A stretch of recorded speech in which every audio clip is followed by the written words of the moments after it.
It's been 3 weeks since I ordered the roll bar and that thing is still not here, so I did what any normal impatient car enthusiast would do and ordered even more car parts.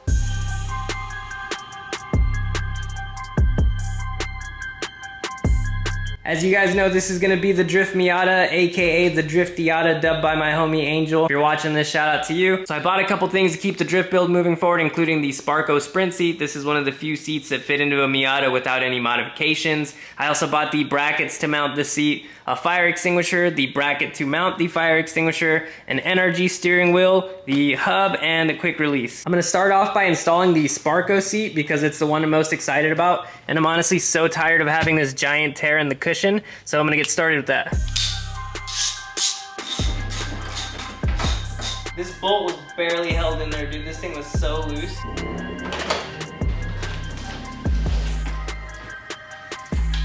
Once again, just like the other side, this thing is super crusty, so I got this hand vac and we're gonna get that all cleaned up.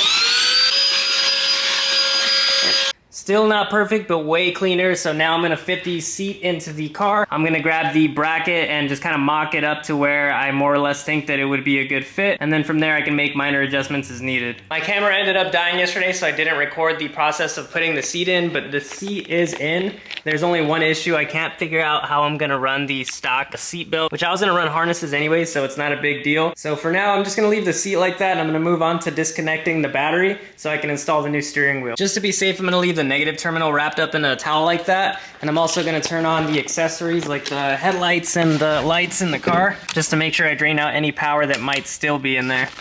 So I'm gonna turn on this, and then just check the power.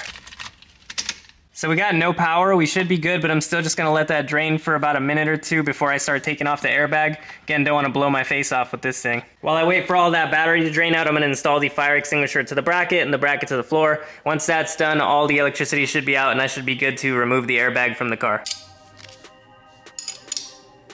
Fire extinguisher mount is now mounted to the bracket, and this should be good to just go straight into the car. I ended up having to make some adjustments to where the fire extinguisher is mounted, but everything is in now. The quick release works just fine, so in case I ever need this, which I hope I never do, now we have it. Let's move on to the steering wheel.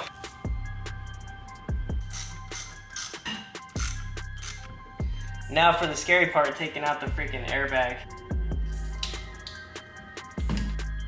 We live to fight another day, boys and girls. Now I don't have an impact, so I'm gonna use the next best thing available to me, this big ass breaker bar with a 21 mil on it.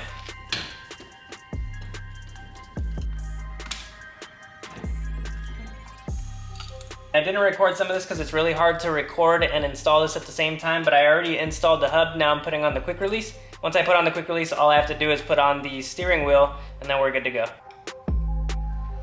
Now with the part of the quick release that attaches to the hub is installed, I just have to put on the other piece of the quick release and then install the steering wheel.